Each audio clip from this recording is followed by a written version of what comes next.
Um, Thank you for that, Amina. For those of you who I don't know, my name is Sandeep. I run an organization called The Circle. At The Circle, we are on a mission to say, how do you reinvent this thing that we call school so that it works fundamentally better for kids from low-income communities across the country? Um, we're also finding ourselves in a very unique vantage point in that we see hundreds of organizations all the time that have potential, that have a promise to reinvent, that are trying to reinvent, that are trying to say, how do you get school to work for kids across this country?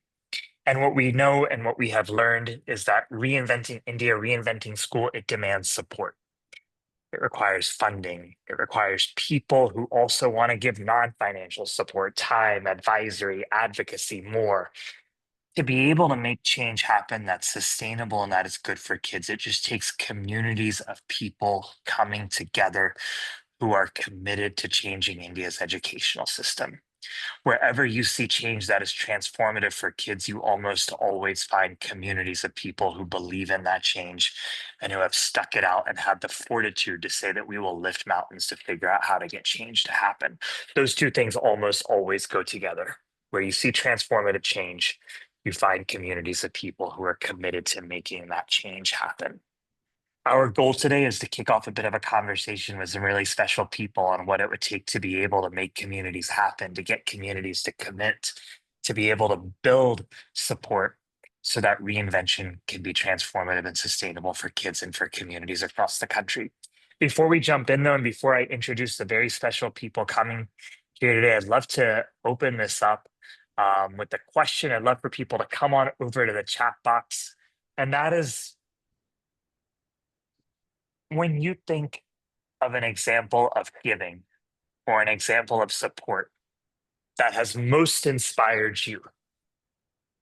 This could be an example of giving that you've seen somebody else do, an example of philanthropy that you've witnessed, an example of somebody giving non-financial support to an organization or to kids that has most inspired you. What would that example be? Come on over to the chat box. We're going to take the next couple of minutes. We're going to play over the music. Love to hear from everybody here. So we have 65 people on this call. Would love to hear from 65 people over in the chat box over the next 2 or 3 minutes. And then I'm going to open this up and we're going to start to introduce some of the very special people here with us today to kickstart this conversation. Come on over to the chat box with me over the next 2 or 3 minutes, and then we'll open this up.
Yeah, thank you for these. We're going to continue to let these roll in, but I'm really inspired just reading these.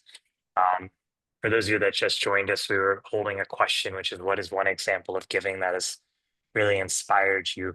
Um, I was thinking actually of two things myself. One is this morning we actually found an abandoned dog right outside of our home, and I was thinking of the cruelty of abandoning a dog, and then I was also within 2 hours, we had multiple people that were willing to foster the dog, and I was thinking of also the immense compassion of human beings.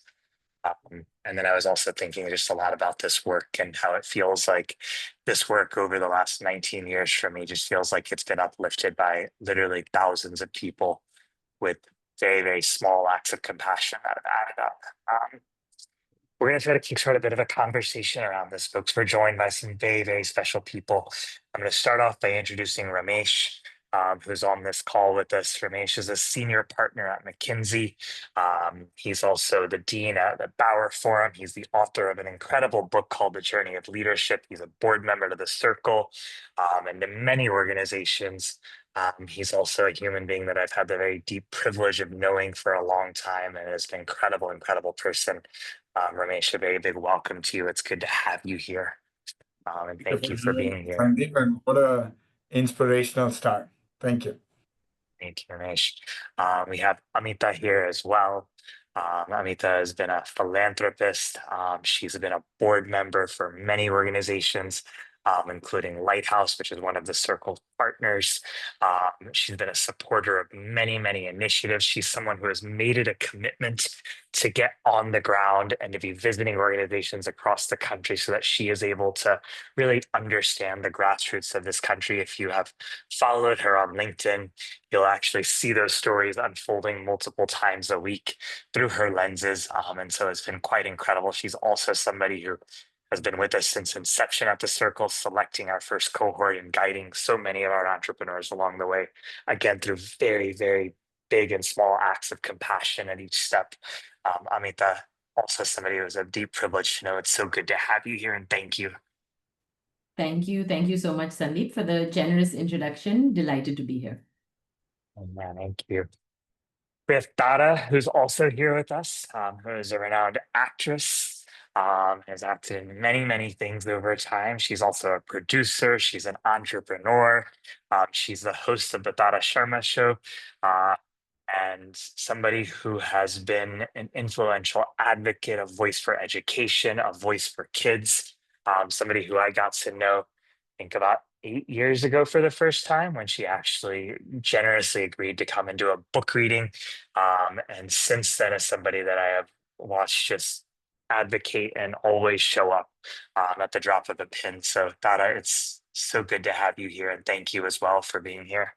Thank you. Very generous words. And honestly, I'm so moved by the messages in the chat.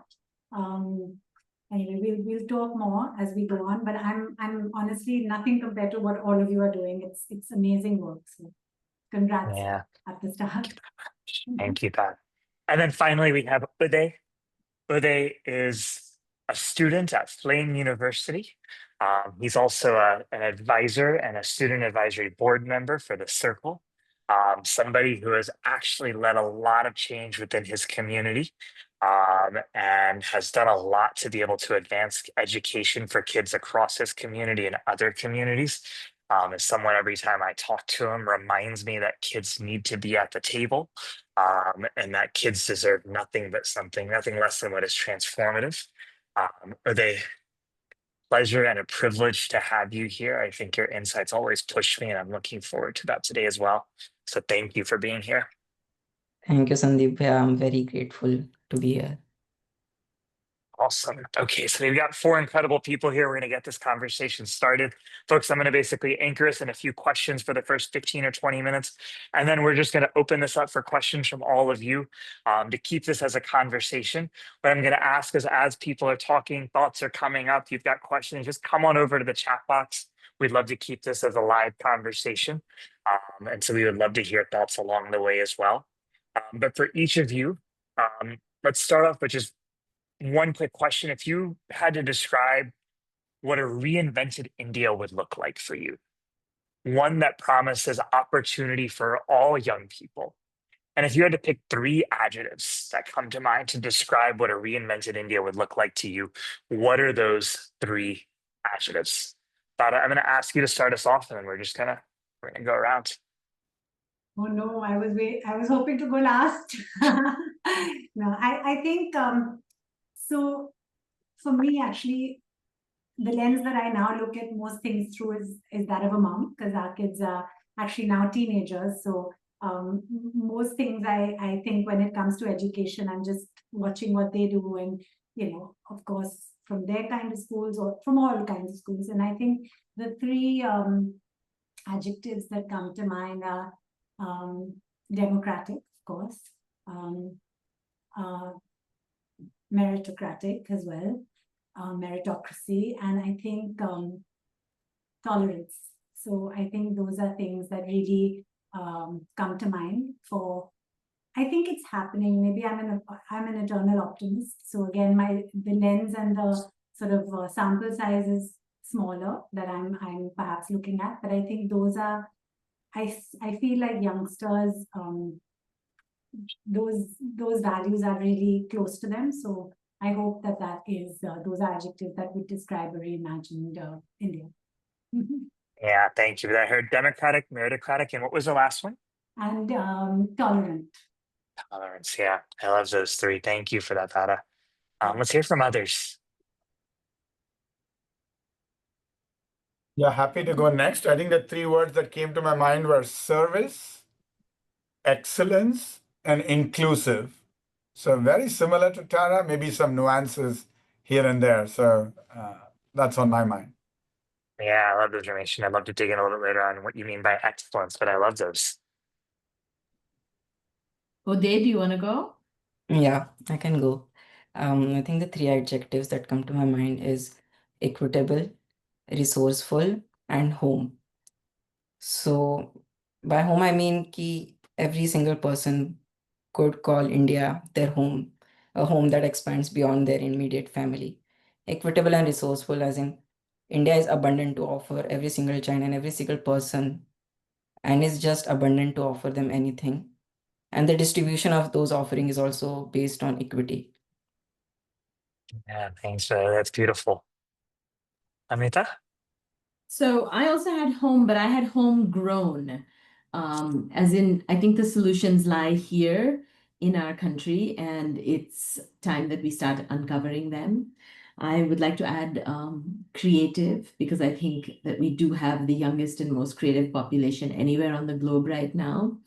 And self-driven are some of the things those are the three things that I thought of. Yeah, I love that. A reinvented India is a country that is democratic, meritocratic, tolerant, rooted in service, excellence, and inclusive, equitable, resourceful, is homegrown in a place that people call home, and is creative and self-driven. I love that vision that's emerged. And I'm going to turn this question over to both you, Ramesh and Amita. You've both been at the cornerstone of a lot of philanthropic efforts. You've seen a lot of philanthropic efforts take off. You've also had a bird's eye view of education and the space and efforts to be able to shift it. So you're at a pretty unique vantage point. And the question for you is to be able to fuel a vision that gets us closer to those 12 adjectives. What in your mind needs to shift about philanthropy? What's the role that philanthropic funding needs to play, and how would that be different from the role that it's playing right now? Would love to hear from both of you.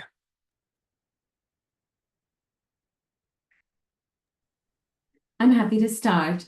So one thing that I think we're not doing enough of is taking bets. And I don't mean big, huge bets. I mean even small bets. We are not taking enough of a venture approach to funding.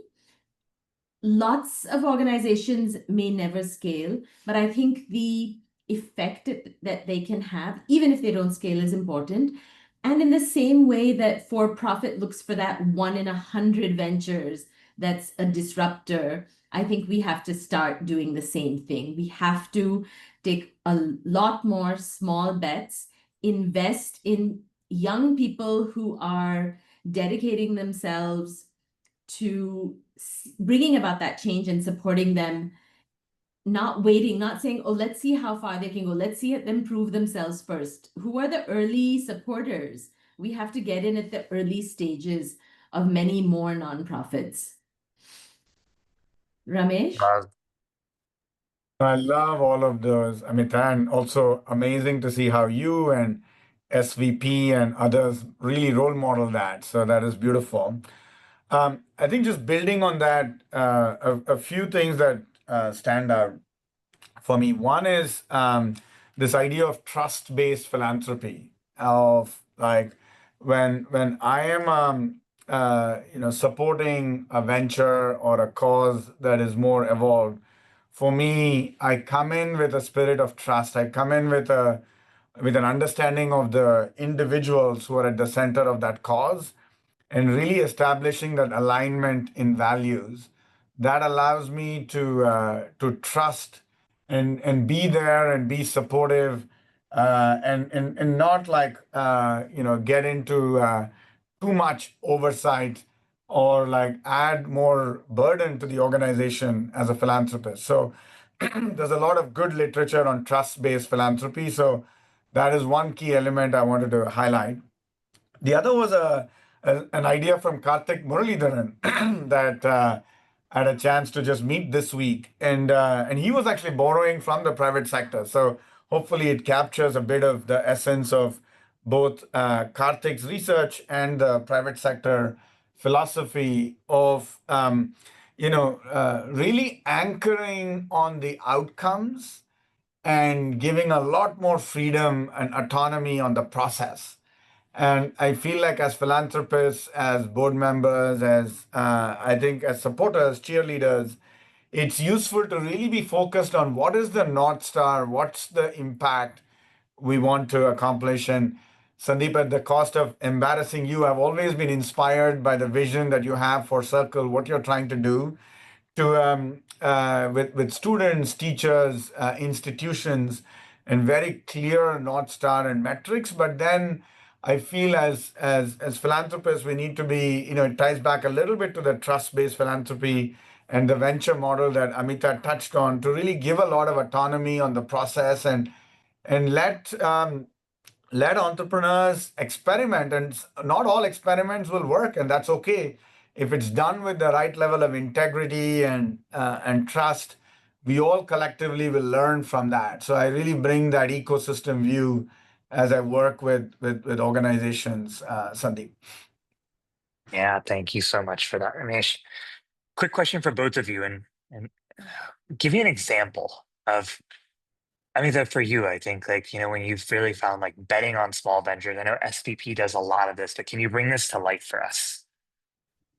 Sure, happy to. I was in Pune, maybe what was it, about like 10 weeks ago or so for the launch of Circle U. And I said, I'll visit a couple of people who are doing good work. I went to visit Prince, who is incubated by the Circle, and he works in a slum area where he said that as soon as he started, and it was literally, I mean, I cannot describe it as anything more than a tin shed with no insulation. So in the summers, it must be blazing hot. The floor was pretty much just kacha and covered by daris. And he said that when he started in that one place, about 6x number of kids showed up, started coming. And he was like, where am I going to put all these kids? And so he found in that same township another 3 or 4 tin sheds and started expanding his program. Did he think about, where's the capital going to come from? How am I going to do this? He saw the need and he rose to the occasion.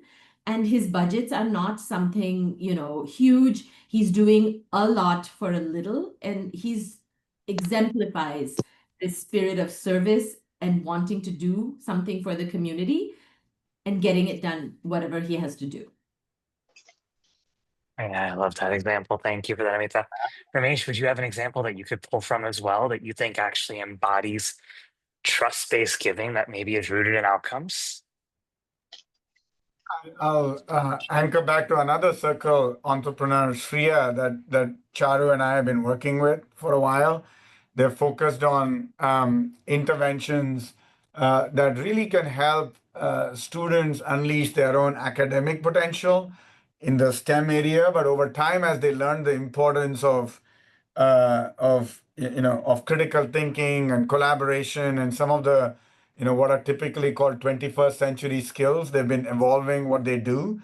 And then I've evolved the model initially from a very strong YouTube, WhatsApp, tech-based model to now working with a few districts in Karnataka, and it's lovely to see how they've evolved. And one of the things that Shreya said that always has stayed with me is that my wife Charu and I, we've been doing this for a long time, but yet when we meet her and her team, we treat them really as peers. We treat them as people that we can learn from. And truly, over the last few years, our learning from them, I'm sure, has far exceeded any ideas or learnings that we've shared with them. And maybe to the question that Ritu is asking, long-term outcomes can take time. I recommend then starting with outputs or intermediate milestones that can then give a sense of progress, so that even in a learning situation, if you're trying to change a system or really reinvent education, those are like 10, 20-year goals. But it's good to say in the classroom, are students learning? What are they taking away? How are they experiencing education? Those are all like intermediate outcomes that you can measure and give you a sense of progress towards the eventual outcome.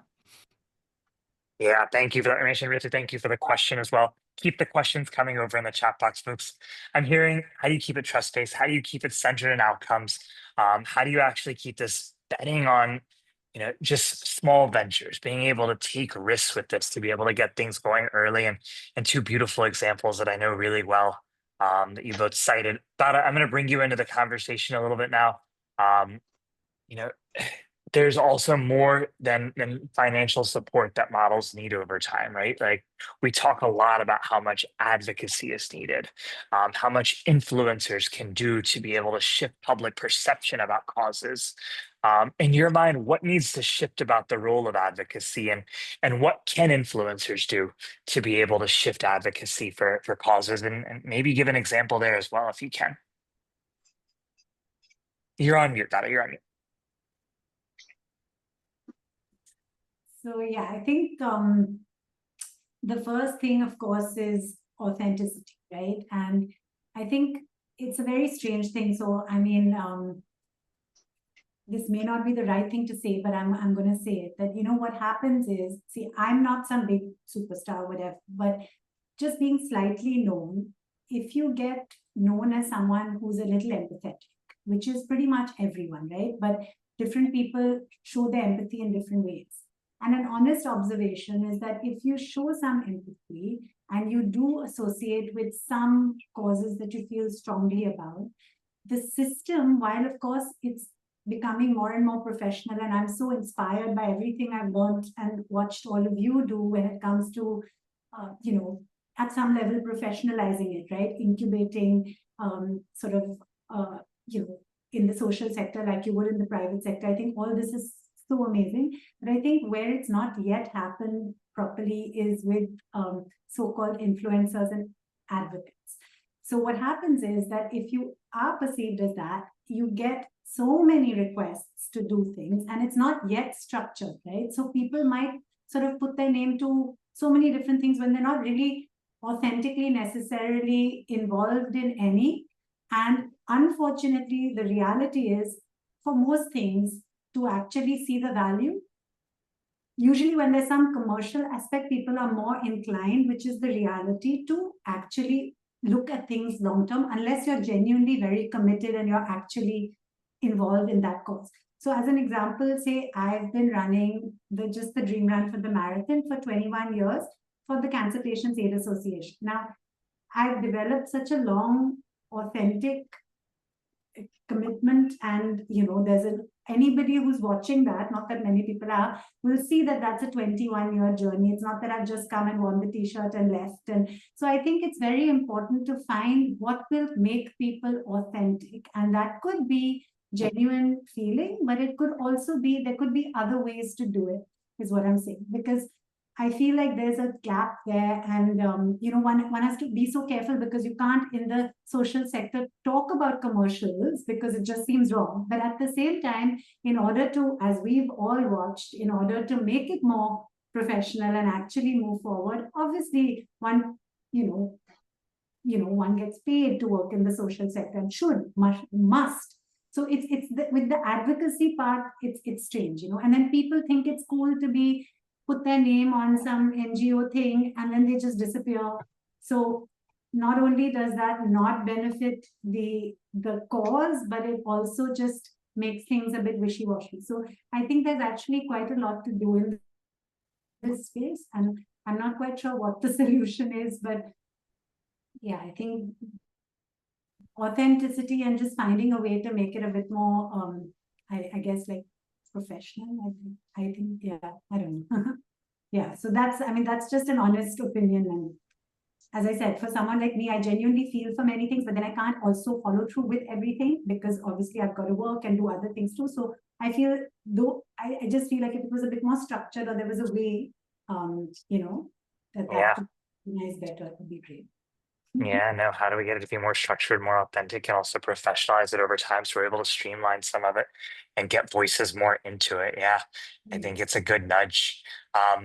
Okay, let's bring you into this, and then we're gonna open this up for a little bit. But when you you think about the role that young people need to play, you've seen a lot of young people. You've also, been off the sidelines yourself, and we know that India houses the world's largest share of young people. It's an incredible asset.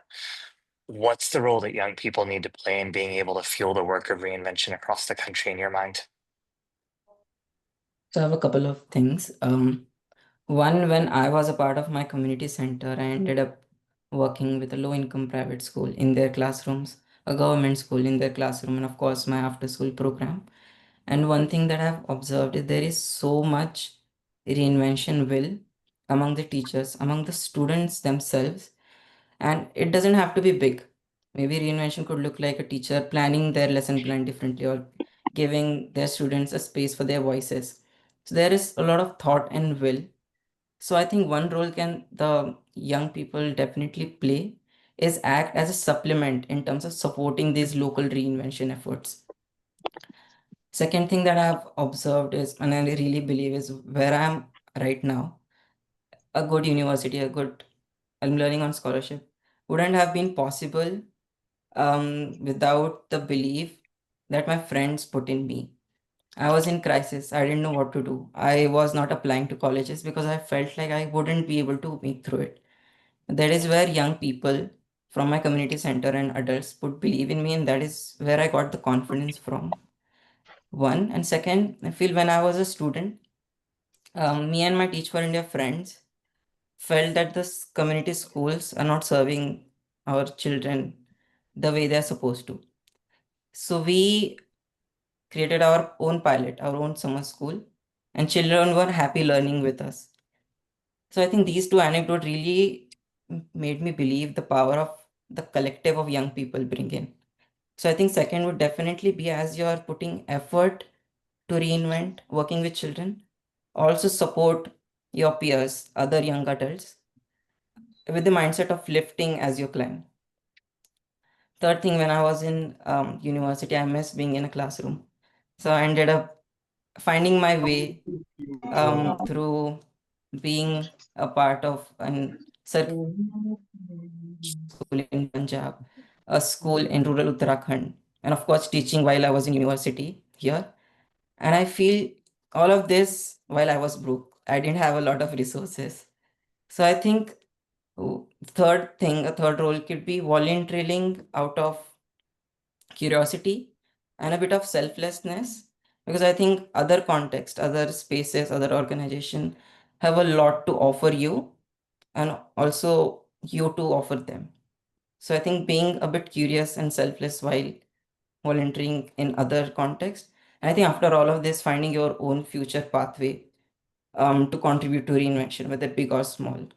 So to summarize, support local, what role young people can play is really supporting local reinvention efforts, supporting other peers, other young adults who are equally passionate about reinvention, selflessly and curiosity, volunteering your effort and time to other spaces. And while keeping in mind that reinvention may seem like a distant vision, but as long as you're creating reinvented learning space for a single child, that is something is equally important as we envision a reinvented India.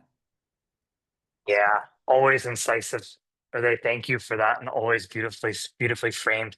There's a bit of a trend coming through these responses, folks, and that's almost like, how do you keep it authentic? How do you figure out how to start small and move from there? How do you trust along the way and then be able to jump in? You know, and I think that feels like the common thread, whether it's philanthropy or voice or actually time that you're giving yourself, that's coming out across this. Folks, we also have some people coming over to the chat box sharing some questions.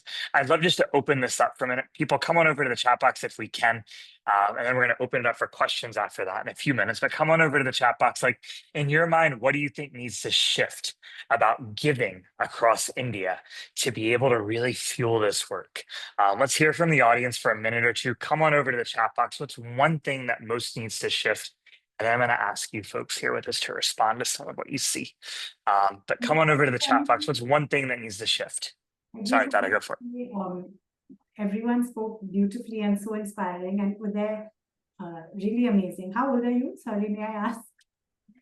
I'm 22.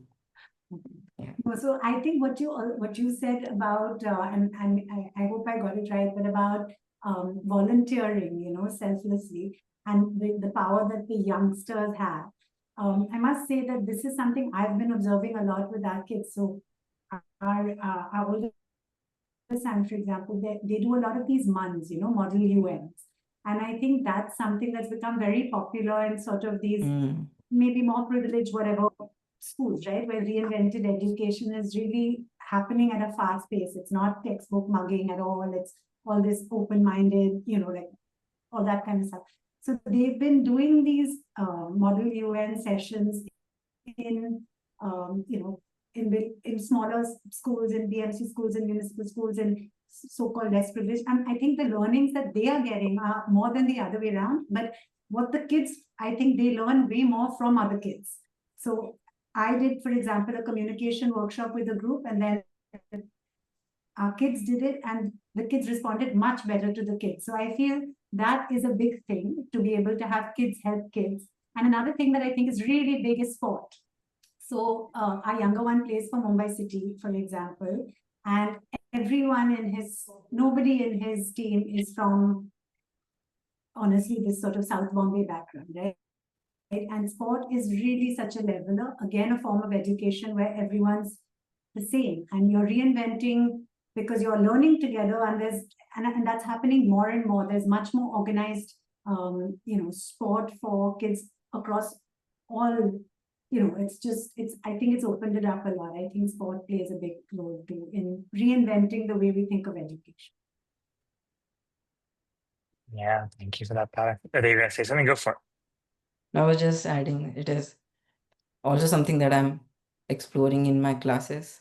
So I really believe in that peer learning is a superpower. Yeah. So thank you for sharing that. Yeah, I love that. Yeah, I love that description. Ramesh, Amita, let's bring you into the conversation. When you look at what's being shared in the chat box and what you just heard, a lot of people sharing beautiful things in the chat box and what you're hearing right now, what's coming to mind, what's sitting with you? Yeah. Amita, should I, or do you want to go first?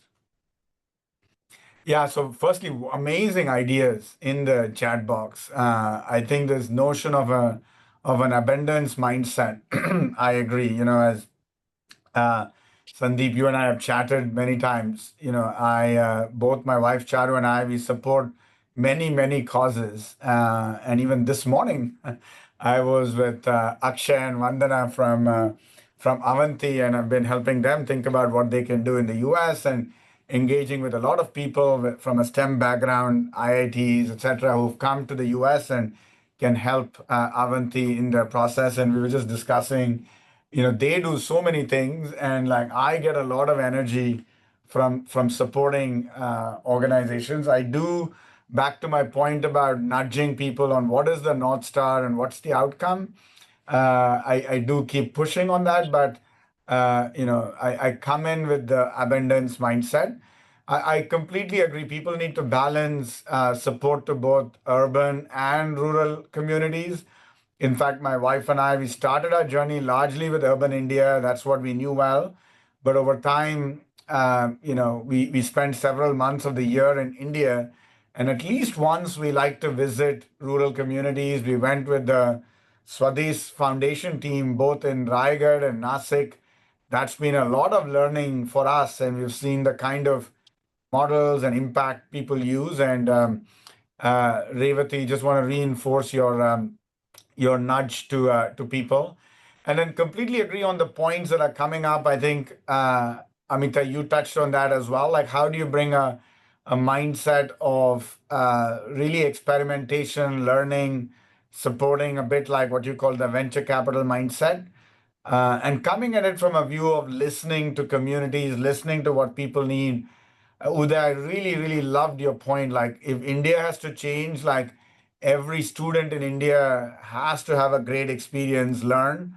That's the only way India will change. And like bringing that student centricity, I learned that from Shaheen 22 years ago at Akanksha and Teach for India, and something that I've always carried in our work. So those are some of the principles that are standing out for me as I look at what's in the chat box. But Amita, over to you. Thanks, Ramesh. So I'm reading the chat box, and yeah, I can sense that there's frustration also amongst nonprofit founders. It's a never-ending hamster wheel of raising funds. And in my perfect world, donors would have the 3 to 5 years patience to see how things shape up. There will be lumps and bumps along the way, but isn't that part of any venture, whether it's for profit, nonprofit, or otherwise? I mean, who has sailed smoothly to success? Virtually no one. So I think if I could say patience for funders, the other thing that I would say is, given that now there's a lens of systemic impact, and we're encouraging more and more organizations to at least have an idea of how they may end up partnering with government, even if they're not doing it from day one, because no one can do it from day one, but in 3 to 5 years, at least have a plan of how are you going to dovetail along with some government program. To that end, I would say that I wish organizations would come together and do that journey together. What I'm sensing now is that rural districts where there's limited decision-making power are getting overwhelmed by the number of people approaching them to run programs in their district. So if more thought was put in a holistic program that incorporated the strengths of different NGOs. I mean, everyone's doing something really well. So how do we piece those links together to make the chain? And I know this is like very zoomed out, big level thinking, but if we don't start doing that sooner rather than later, everything is still going to be very fragmented, right? We have to complete the chain in order to give the very best to our kids. Yeah, thank you both for that. And like, resonate very deeply with both of those. And I think this concept of abundance is something that I've been thinking a lot about lately. And I think was telling Ramesh just a few weeks ago, he's somebody who I think embodies that in about 1,000 different ways. And so I've been sitting a lot with that thought of like, how do you actually cultivate that? And what's the inner work that needs to happen within each of us? Because I think society pulls us to a lens of scarcity. And so what's the inner work that needs to happen to be able to cultivate an abundance lens?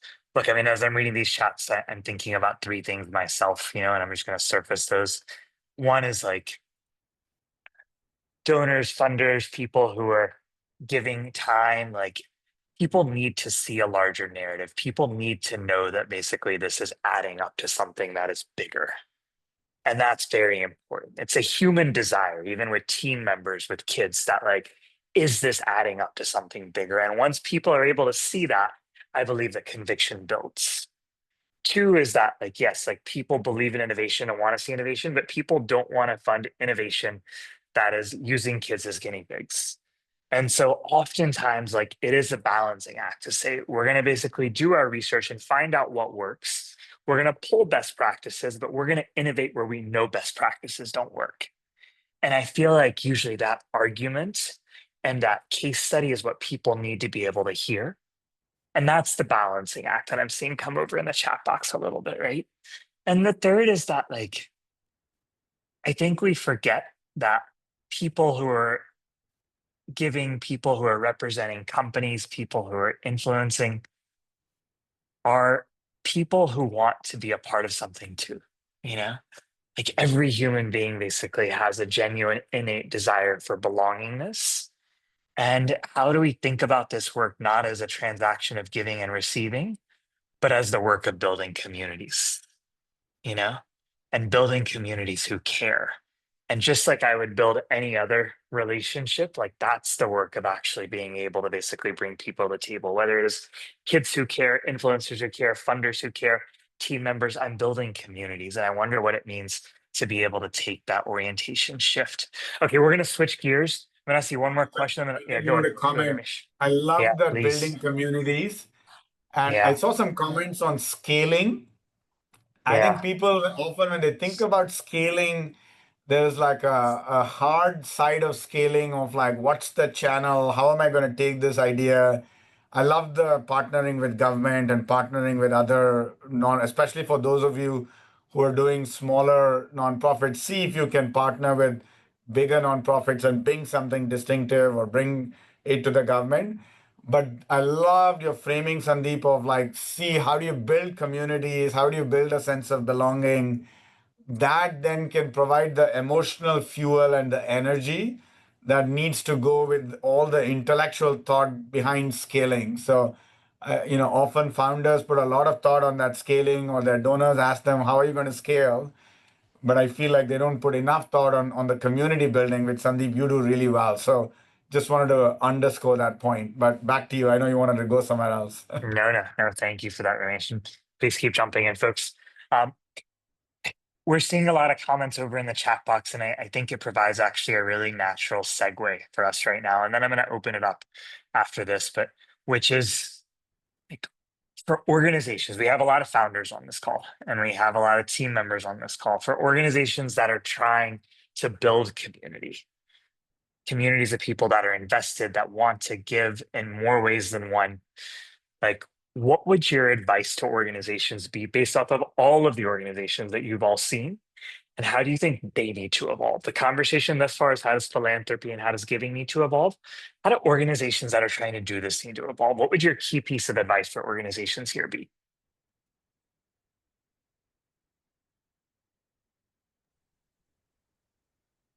My first instinct is to say that organizations need to think beyond their primary stakeholders and then look outwards and bring in, the ripple effect, the rings around. So, one thing is the students and the teachers, and then there are parents, and then there are, local bodies that work, like, the gram panchayats, and how many people you need to bring along with you on the journey in order for that success to happen. And it's a lot of people. Typically, it's not very simple.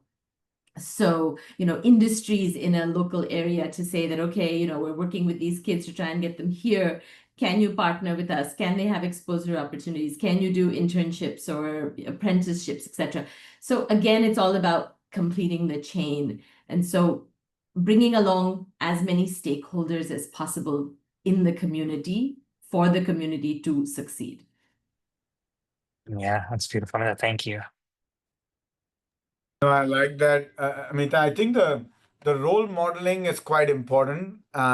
Even Sandeep, you talked about the larger narrative and completely agree that you need to have that. But I wanted to come back to Uday's point as well. But that larger narrative needs to come through for a student, a kid, a parent. And so, like, how do you make sure that you're role modeling that? I think Mahatma Gandhi once said, like, be the change you want to see in the world. So that role modeling becomes quite important. And then I think once you have the role modeling, love the idea of different stakeholders, and then you have a narrative, then it's important to build like structures around that that allow people to see their role in that overall narrative and see where they can plug in small ways and big ways. It could be volunteering, it could be, you know, being a employee of that institution, or it could be a donor, it could be an advocate, like creating those structures. You don't want to, especially early on, you don't want to create too much structure, but you need to create enough structure so that different people can plug in and can then support you in the journey that you're going after. And you also need to coach these people on how they can contribute. You know, I work with an organization called People Foundation, and Kruti Barucha leads it. She's very good at helping people connect the dots so that different supporters can then see how best can they contribute back. And there's a little bit of coaching needed. Hopefully, that coaching will then create the ROI for the founder or the founding team as more people get involved.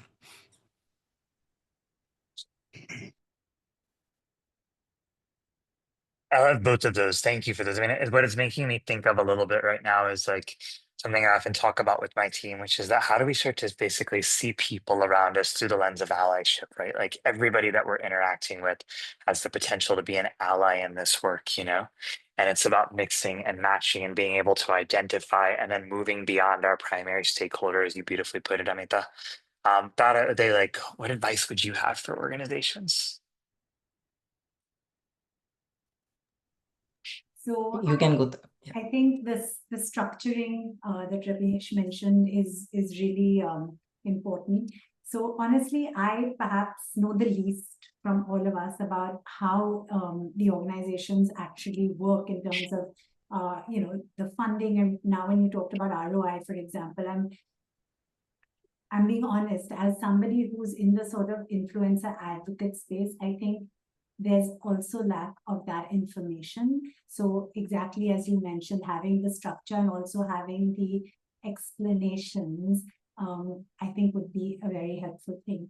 So just to know how all the pieces of the puzzle work. And I think all of you spoke about that actually beautifully, about explaining it, right? Because sometimes it's all very separate. You see someone at an event, you know, giving a speech, but they don't actually understand what's happening, or, you know, and I feel so grateful, for example, to have come, you know, to one of your centers and observe what they're actually doing, and actually watched how the kids are building something and a sailboat, or, you know, and again, I was immediately able to visualize what our kids are doing in their classroom, and there were lots of similarities. And so that kind of thing, I think, is really important, to get all the pieces of the puzzle to understand what the others are doing. And again, that goes to your building community, because then you feel like you're actually part of it and you actually understand.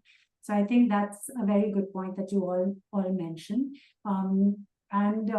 Yeah, I think, you know, frankly, as the wife of an entrepreneur, I'm terrified of the word scaling. I find it a very frightening word.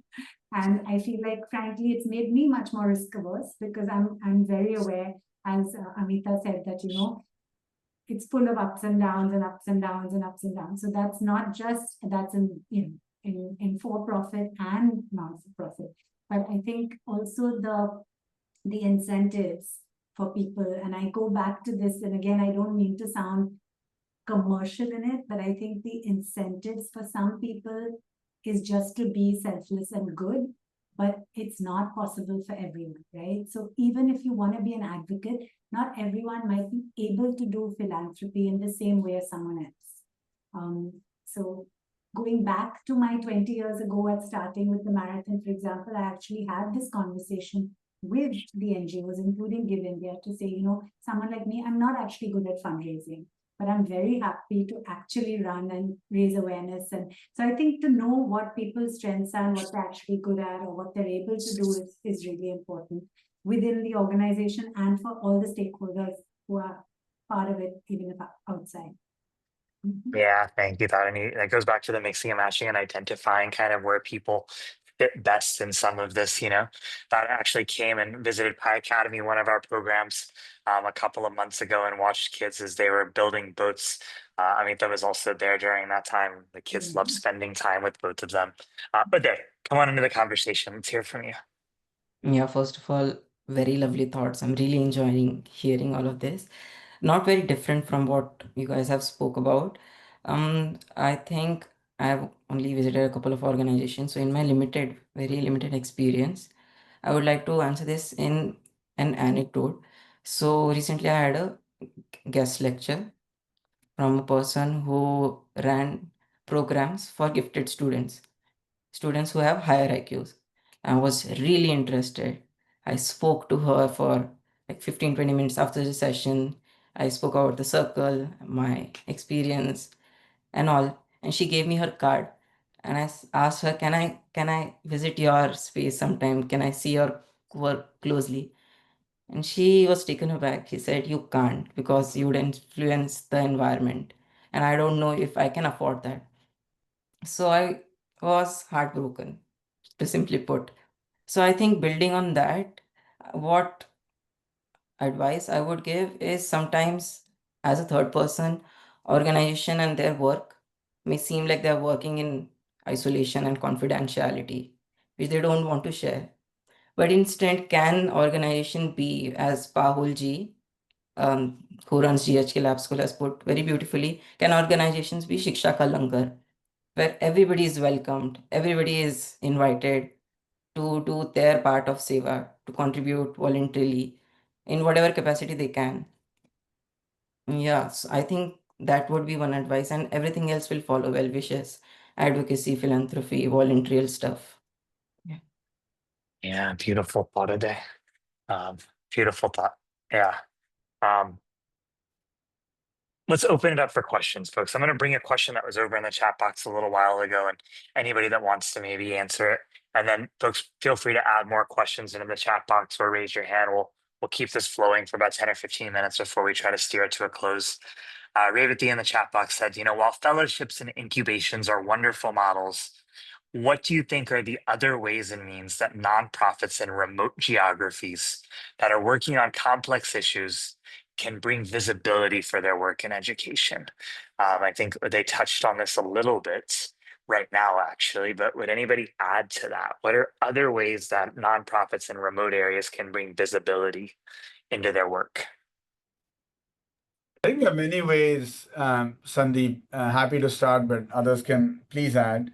I think I'm still a fan of the fellowship model, so I don't want to take that off the table.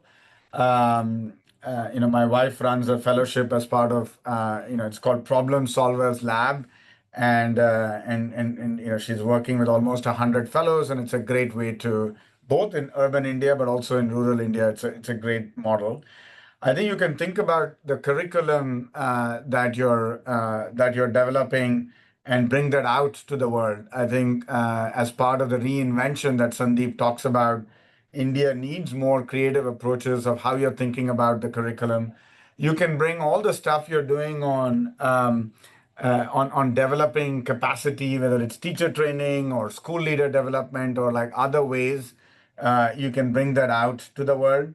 I'm a big fan of research and evidence. I did see some chat comments on the chat box as well, like the evidence you're collecting, even if it may not meet the JPAL or the Karthik Muralidharan test of rigor and evidence, but evidence from one classroom or 10 classroom, if you have that over a few years, that's very valuable to the world. So bring that research and share that with the world. Go to Tara. She'll have some creative ways of sharing that ideas and evidence with the world. And then this is where building a community, whoever are your supporters, I like to use the word ambassadors. Make them ambassadors so that they can go talk about your work.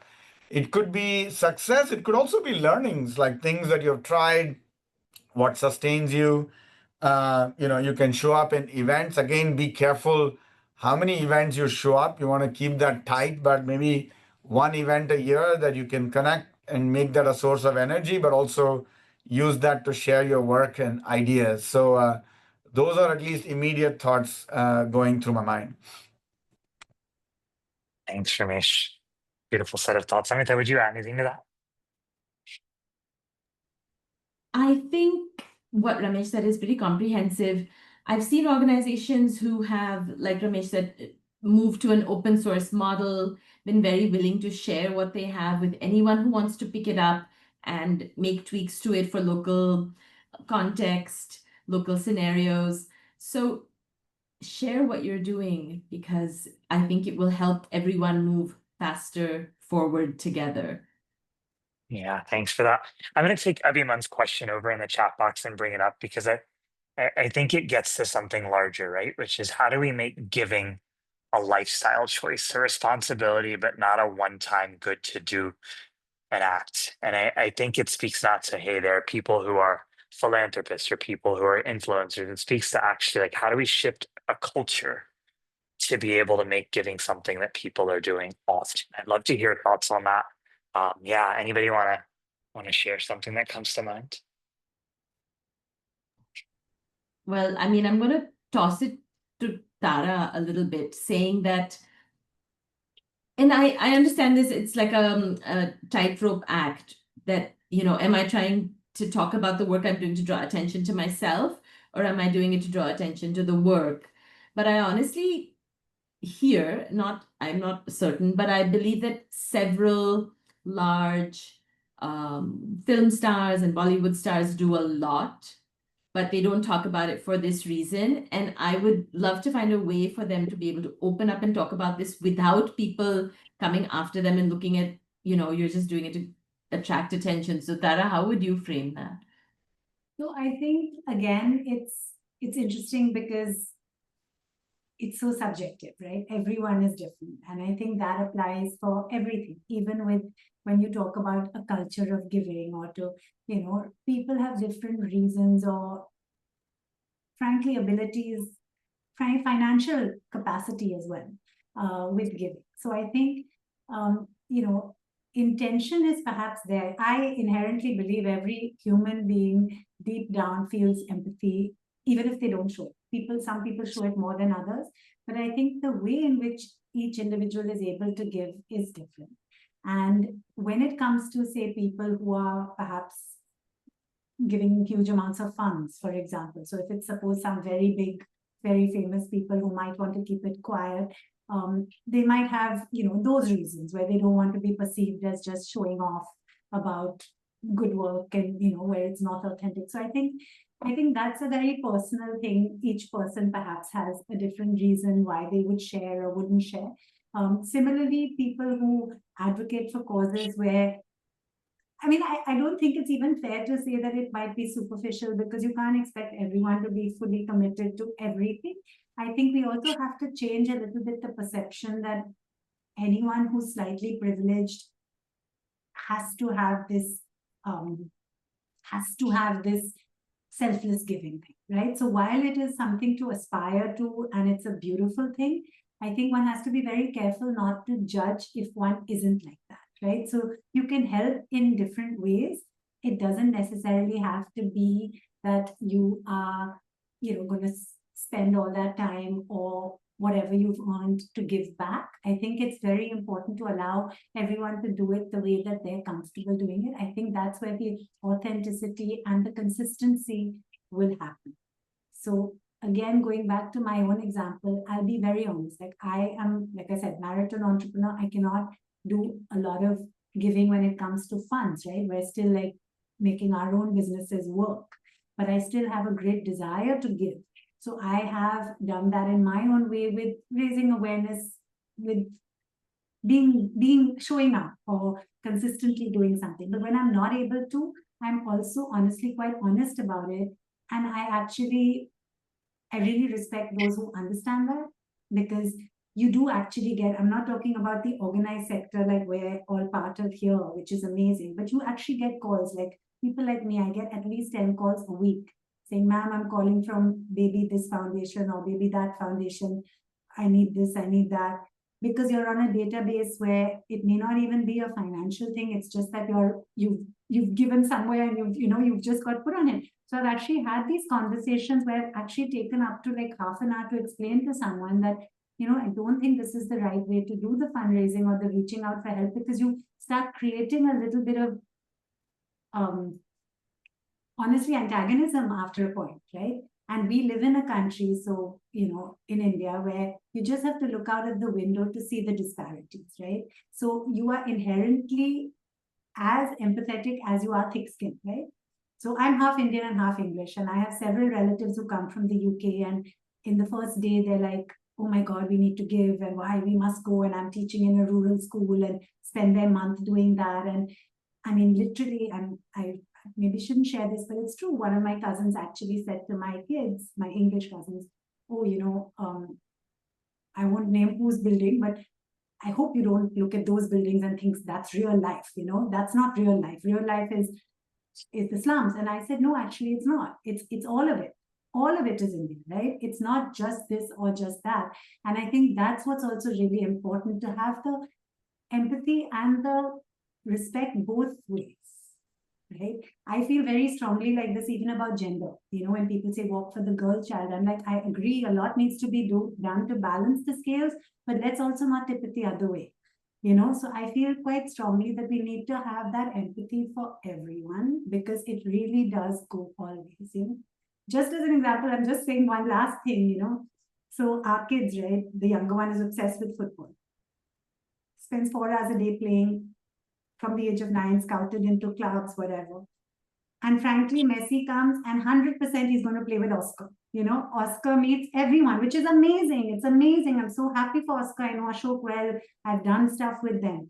But I'm just saying that what happens is that you can't also flip it too much the other way. You have to be empathetic, I feel, for everyone, because that's when the real giving will happen. When it's not like a perceived thing that someone is much less off, so I have to just show the world that I'm doing everything for them, because that's when it's not authentic as well. So I think it's about tolerance for all, not just those who are less privileged, or, I mean, I know this is very idealistic and we have a long way to go in India to balance that, but I feel strongly that one has to be careful not to tip it the other way. Yeah, thanks for that thought. And there's an element of like community coming out in there again, right? Community and allyship, and how do you actually be able to find out where people are situated, but also be able to build community that has genuine understanding, transcending across it. It's about us and them, Yeah. So as Amita said, like, how would you, people who are doing a lot and keeping it quiet, I think because there is that sense that I've done them, so I want people to know. So, but it's not that, it's all one community. Yeah. Thanks for that. Yeah. I mean, I see you said you wanted to answer this in the chat box. So question is, what should be done to make organizations or people in the development sector to look at each other as collaborators and not competitors? Go for it, Amita. That's a beautiful question. So thank you for that question. Yeah, go for it. I think I always smile at this question because, first of all, I find the idea of competition in this sector in and of itself just ludicrous to some level, because if one person or one organization or one idea could solve the complexities of the issues we're dealing with, then why haven't they already, right? It's so clear that we need a number of different players with different approaches and people, like I said, bringing, links of the chain together. But how do we stop that? I think it's genuinely to point this out to people who are competing together, to say that if we look at this more collaboratively, the chance of us actually resolving this issue are much, much stronger. And I'm assuming that is why everyone set out doing the work they did, is they actually want to see a change in the core, the fundamental issue. And so I think, and what I have to say, I'm very pleasantly surprised by the social entrepreneurs and nonprofit leaders I see under the age of 40 who are very willing to collaborate. I would say the older generation was more territorial. Nobody wanted to share their knowledge, but I'm usually extremely pleased with what I see in terms of people willing to share ideas and information, right? And imagine if you had that IP, that intellectual property that you knew could solve this problem, why wouldn't you make sure that everyone had access to it? Yeah, thank you for that, Amita. Ramesh, do you want to add to that? No, I think, Amita, competition is natural, right? I am with Tara that we all have empathy in us and we all have a little bit of a competitive drive. And so when I engage with nonprofits, whether it's from a donor lens or a talent lens, those typically tend to the result in the competition. In the work itself, I see less of it, but that's also possible. So 100% with you. I think it comes with this mindset of abundance that Abhiman brought up and Sandeep brought up. I touched on that as well. And then from that mindset, I loved your point about creating linkages. See where you can create those links, and that can actually make your work even more distinctive. And then I also liked, Sandeep, your point about learn from others. Sandeep, my wife Charu, and I, we've been brainstorming some ideas around math education, and can we do something in that area? And the first step we did was really to understand the landscape fully and see what everybody else is doing, so that we're not repeating. If you're going to repeat something, then like let's do that in partnership, or like help somebody else scale an idea. And if we think we want to try something else, like before we try, it's good to understand what everybody else is doing. So, and then we thought, let's actually bring all of these people together so that collectively we can create something and then do it together or do something new. If it's something new, maybe they can also participate in that process. So that's really the mindset that I suggest. But I just wanted to, if somebody feels a sense of competition, I wanted to just acknowledge and validate that, and say, how do you build off that to in the spirit of all the things you're talking about, Amita? Yeah, thank you for that. I brought this a similar question up at a dinner a few weeks ago, and Shaheen was there, and she actually had a quite astute response. She said, what creates basically a sense of being able to like not look at it from a sense of collaboration and abundance is fear. And how do we actually start to listen to that fear, but also basically understand what's underlying that fear for us? Maybe it's fear that I won't find funding, fear that I won't find talent, and that's the scarcity. And so, actually, how do we start to listen and observe that? Because the more we can listen and observe that, the more we're able to overcome it. Folks, we're going to bring this to a close in the next 3 or 4 minutes. I'm going to ask one more question of each of you to answer, and then I'd love also folks in the chat box to answer this as well. Your greatest hope. If you had to think about your greatest hope for India schools, if you had to implore the schools of India to evolve, to reinvent on one thing, what would you most hope they change? I'd love to hear from each of you, and then in the chat box as well. And we'll close out on that in the next 2 or 3 minutes. So you'd like us to answer now, or wait? Yeah, please, if you can. Oh, yeah. Okay. Well, if Yeah. there's one thing that I would like to see more of in our children and in our schools, is more citizenship, more feeling that I'm a responsible person, responsible for more than just me and my life and my family. Take interest, understand the issues, participate as far as possible as a active and engaged citizen. Yeah, thank you for that, Amita. Uday? I actually thought about three things, and I'm wondering which one to choose. But I think one would definitely be attitude towards teacher and staff, because I think they are the actual on-ground drivers of reinvention. So how can we look at them with more respect, admiration, so that they also feel much more fueled and inspired for their work. Second would be changing the mindset of school themselves to look at children as they learn and excel at one thing every single day, and not to look at children in terms of their marks, in terms of their career choices, in terms of their future. Put that away, look at them as learners and those excel at something every single day. Yeah. And so that also reminds me of what Tara was mentioning a few minutes ago, right? Of where does empathy come on all sides? Tara, Ramesh? Ramesh, you go.